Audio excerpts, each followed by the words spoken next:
ৰাজ্যত ইতিমধ্যে সমাপ্ত হৈছে নিৰ্বাচন আৰু নিৰ্বাচন সমাপ্ত হোৱাৰ পিছতে এতিয়া দাম বৃদ্ধি হৈছে অত্যাৱশ্যকীয় সামগ্ৰী নিখাৰ ভিতৰতে বজাৰত এক প্ৰকাৰ জুই লাগিছে আৰু আজিৰ তাৰিখত যদি আপুনি চাবলৈ যায় তেতিয়াহ'লে প্ৰতি কিলো আলু আৰু পিঁয়াজৰ 10 টকালৈকে বৃদ্ধি হৈছে মূল্য আৰু এইখিনি মুহূৰ্তত মই যিহেতু বেলতলা বজাৰত উপস্থিত আছোঁ বেলতলা বজাৰৰ মই কিছু দৃশ্যাংশ দেখুৱাবলৈ চেষ্টা কৰিম তাৰ সমান্তৰালকৈ ব্যৱসায়ী আৰু গ্ৰাহকৰ মন্তব্য ল'বলৈ চেষ্টা কৰিম যিহেতু আজিৰ তাৰিখত আমি ক'ব লাগিব ৰাজ্যত যিহেতু নিৰ্বাচনৰ সময়ছোৱাত কিছু হ্ৰাস কৰা হৈছিল যি অত্যাৱশ্যকীয় সামগ্ৰীৰ মূল্য এই মূল্য কিছু সংখ্যক হ্ৰাস কৰা হৈছিল যদিও ৰাজ্যৰ তৃতীয় পৰ্যায়ৰ নিৰ্বাচন যেতিয়া সমাপ্ত হ'ল এই নিৰ্বাচন সমাপ্ত হোৱাৰ পিছতে এই নিশাৰ ভিতৰতে আচলতে এক প্ৰকাৰ বজাৰত জুই লগা বুলি ক'ব লাগিব প্ৰতি কিলো আলু পিঁয়াজ তাৰ সমান্তৰালকৈ অত্যাৱশ্যকীয় যি সামগ্ৰী এই সামগ্ৰী 10 টকা পৰ্যন্ত মূল্য বৃদ্ধি হোৱা পৰিলক্ষিত হৈছে তাৰ সমান্তৰালকৈ আমি উল্লেখ কৰিব লাগিব অত্যাৱশ্যকীয় যি সামগ্ৰী তাৰ লগতে যি মুৰ্গী মাংস লোকেৰে হওক বা ব্ৰইলাৰ মাংসতে হওক তাতো কিন্তু মূল্য বৃদ্ধি হোৱা পৰিলক্ষিত হৈছে মই যিহেতু বৰ্তমান বেলতলা বজাৰত উপস্থিত আছোঁ মই কিছু দৃশ্যাংশ মোৰ সতীৰ্থক দেখুৱাই ল'বলৈ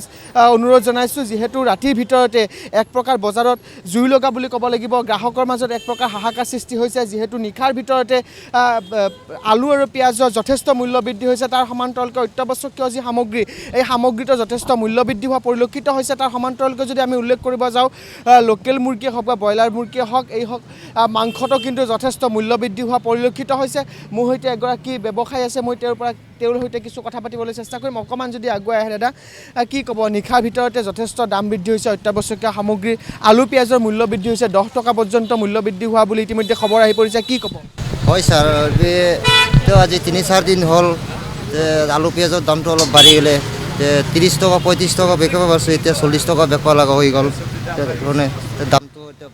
মই অকণমান যদি সম্ভৱ হয় মই কিছু কাষলৈ যাবলৈ চেষ্টা কৰিম ব্যৱসায়ীগৰাকী যিহেতু আমি ইতিমধ্যে উল্লেখ কৰিছোঁ নিশাৰ ভিতৰতে এক প্ৰকাৰ হুৰাহুৰে মূল্য বৃদ্ধি হৈছে ৰাজ্যৰ বজাৰত আৰু মহানগৰী বজাৰত আজিৰ তাৰিখত আমি চাবলৈ যাওঁ তেতিয়াহ'লে প্ৰতি কিলো আলু আৰু পিঁয়াজৰ 10 টকালৈকে মূল্য বৃদ্ধি হোৱা ইতিমধ্যে খবৰ আহি পৰিছে মই ব্যৱসায়ীগৰাকীৰ লগত পুনৰ কথা পাতিবলৈ চেষ্টা কৰিম কি ক'ব নিশাৰ ভিতৰতে যিহেতু যথেষ্ট মূল্য বৃদ্ধি হৈছে হাহাকাৰ লাগি গৈছে এক প্ৰকাৰ মহানগৰী বজাৰ কি ক'ব হয় ছাৰ এতিয়া মাৰ্কেটৰ পৰা আমি কিনি আনোতে ৰেট দামটো বেছি হৈ গ'ল দুইটো তাতে লাগিলে তো আমাৰতো উপায় নাই আমাৰতো বেচিব লগা হয় আমাৰ পাৰ কেজিত 5 টকা 10 টকাতে ৰাখিব লাগে নহ'লে আমিতো চলিব নোৱাৰোঁ উপায় নাই কি কৰিম এতিয়া আপোনালোকে জানে চবকে আলু পিঁয়াজত কিমানমান মূল্য এতিয়া আপোনাৰ 35-40 টকা তাৰমানে চলি আছে আলু এটা 35 টকাও আছে এতিয়া 40 টকাও আছে তো 5 টকা 10 টকা বাঢ়িছে আৰু নিৰ্বাচনৰ সময়ত কিছু হ্ৰাস হৈছিল দাম কিছু কমিছিল কিন্তু পুনৰ নিৰ্বাচন সমাপ্ত হোৱাৰ পিছত দাম বৃদ্ধি হৈছে হয় নিৰ্বাচনৰ আগতে অলপ দামটো অলপ কম আছিল এতিয়া নিৰ্বাচনটো গুচি গ'ল এতিয়া অলপ দামটো বাঢ়িলে চব্জিৰো কেঁচা চব্জিৰো আলু পিঁয়াজৰো দাম বাঢ়িলে আৰু গ্ৰাহকে হাহাকাৰ কৰিছে এক প্ৰকাৰ আপোনালোককো প্ৰশ্ন কৰিছে কিয় হঠাৎ ইমান হয় গ্ৰাহকৰ হঠাৎকৈ 5 টকা 10 টকা বাঢ়ি গ'ল তো অলপ গ্ৰাহকৰ তো অসুবিধা হৈ যায় কেতিয়াবা প্ৰশ্ন কৰে কিয় বাঢ়িলে এতিয়া উপায় নাই মাৰ্কেটৰ পৰা কিনি আনিব লগা হয় তাতে দাম বেছি নিশ্চিতভাৱে আমি ইতিমধ্যে যি ব্যৱসায়ী আছে এই ব্যৱসায়ীৰ পৰা ইতিমধ্যে জানিবলৈ চেষ্টা কৰিছোঁ যিহেতু আমি পুনৰবাৰ উল্লেখ কৰিব লাগিব নিশাৰ ভিতৰতে যিহেতু গুৱাহাটী মহানগৰীত যথেষ্ট মূল্য বৃদ্ধি হোৱা পৰিলক্ষিত হৈছে আলু আৰু পিঁয়াজ তাৰ সমান্তৰালকৈ অত্যাৱশ্যকীয় সামগ্ৰীসমূহতো মূল্য বৃদ্ধি হোৱা পৰিলক্ষিত হৈছে মোৰ সৈতে এগৰাকী গ্ৰাহক এই মুহূৰ্তত উপস্থিত আছে অকণমান যদি সম্ভৱ হয় দাদা কথা পাতিবলৈ চেষ্টা কৰিম কি ক'ব নিশাৰ ভিতৰতে যথেষ্ট মূল্য বৃদ্ধি হৈছে অত্যাৱশ্যকীয় সামগ্ৰীকে ধৰি আলু পিঁয়াজৰ 5-10 টকা পৰ্যন্ত মূল্য বৃদ্ধি হৈছে কি ক'ব আজি চাওক মূল্য বৃদ্ধিটো সদায় হৈ আছে আৰু এই মূল্য বৃদ্ধিটোৰ ওপৰত মানে চৰকাৰৰ কোনো গুৰুত্ব নাই আচলতে জনসাধাৰণৰ প্ৰতি চৰকাৰৰ যিটো চিন্তা থাকিব লাগে সেই চিন্তাটো আমি দেখা নাই তেওঁলোকে নিজৰ গাদী কেনেকৈ ৰক্ষা কৰিব তাৰ ওপৰত তেওঁলোক গুৰুত্ব দিয়ে জনসাধাৰণৰ প্ৰতি কোনো তেনেকৈ চিন্তা কৰা আমি দেখা নাই সেইকাৰণে মানে এইটোৱে আহ্বান কৰিছোঁ যাতে জনসাধাৰণৰ প্ৰতি তেওঁলোক অলপমান চিন্তা কৰক সেইমতে কাম কৰক জনসাধাৰণৰ স্বাৰ্থৰ কাৰণে তেওঁলোক কাম কৰক বিশেষকৈ মূল্য বৃদ্ধি মানুহবিলাক কোন আহে মানে মধ্যবিত্ত শ্ৰেণীৰ পৰা আৰম্ভ কৰি যিবিলাক হাজিৰা কৰি খায় তেওঁলোকে সদায় নৈমিত্য বিশেষকৈ যিবিলাক বস্তু আমাক সদায় লাগি থাকে তাৰ ওপৰত যিবিলাক মূল্য বৃদ্ধি হৈ আছে সেইবিলাক অলপ নিয়ন্ত্ৰণ কৰিব লাগে আমাৰ সেইটোৱে আহ্বান নিৰ্বাচনৰ প্ৰাক মুহূৰ্তত কিছু হ্ৰাস কৰি দিয়া হৈছিল মূল্য বৃদ্ধি কিন্তু তাৰপিছত আকৌ এইবিলাকতো নিৰ্বাচনৰ টোপ হয় সেইকাৰণে জনসাধাৰণে বুজি পাব লাগে সেইকাৰণে বিবেকবোধটো বৰ এটা গুৰুত্বপূৰ্ণ আমি বিবেক চাই পেলাই আমি সজাই আমাক এটা ব্লেকমেইল কৰা হয়নে নিৰ্বাচনৰ সময়ত কমাই দিব গেছৰ দামেই হওক বা শাক পাচলিৰ দামেই হওক নিৰ্বাচনৰ সময়ত গোটেইখিনি বস্তু অকণমান হ্ৰাস কৰি দিব, তাৰপিছত নিৰ্বাচন শেষ হোৱাৰ লগে লগে তেওঁলোক দাম বঢ়াই দিয়ে। সেইটো এটা বিৰাট ডাঙৰ ঠগ হয়নে নহয় কওকচোন? জনসাধাৰণতো ঠগি আছেতো। সেইকাৰণে জনসাধাৰণে অকণমান আমাৰ যিটো উইজডম, আমাৰ যিটো জ্ঞান, এইটো অকণমান মানে ব্যৱহাৰ কৰিব লাগে, হয় না? সাধাৰণ জনতা হিচাপে সুধিছোঁ, যিহেতু নিশাৰ ভিতৰত যথেষ্ট মূল্য বৃদ্ধি হৈছে, অসুবিধা হৈছে আপোনাৰো সকলো। নিশ্চয় চবৰে এটা বাজেট থাকে, হয়নে? এটা গোটেই মাহটোৰ ভিতৰত বোলে এইখিনি টকা পইচাৰে আমি চলিম, হয়নে? কিন্তু এনেকৈ যদি বৃদ্ধি হৈ থাকে নিশ্চয় আমাৰ বাজেট যিটো আছে এটা ফেমিলি হিচাপে, পৰিয়াল হিচাপে, সেই বাজেটে এফেক্ট হ'বই।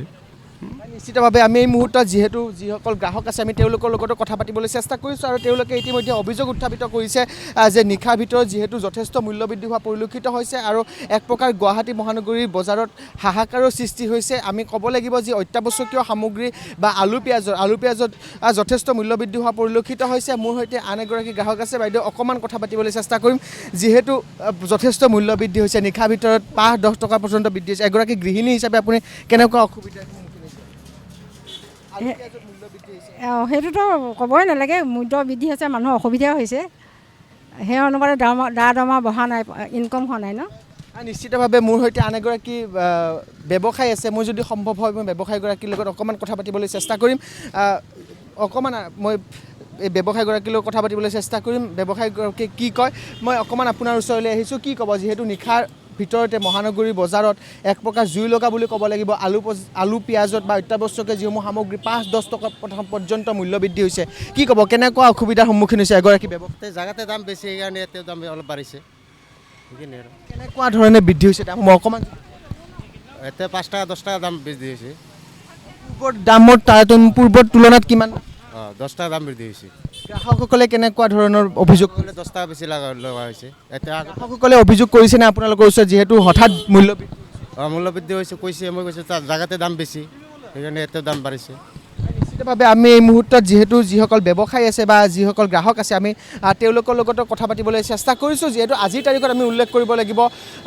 ৰাজ্যত যি নিৰ্বাচনৰ প্ৰাক মুহূৰ্তত আচলতে যিসমূহ এই অত্যাৱশ্যকীয় সামগ্ৰীৰ মূল্য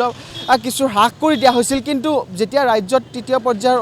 নিৰ্বাচন অনুষ্ঠিত হ'ল, নিৰ্বাচন সমাপ্ত হ'ল, তাৰপিছতে হঠাৎ নিশাৰ ভিতৰত মহানগৰীৰ বজাৰত এক প্ৰকাৰ জুই লগা বুলি ক'ব লাগিব। আমি উল্লেখ কৰিছোঁ, যিহেতু ক'ব লাগিব অত্যাৱশ্যকীয় সামগ্ৰী, তাৰ সমান্তৰালকৈ আলু পিঁয়াজত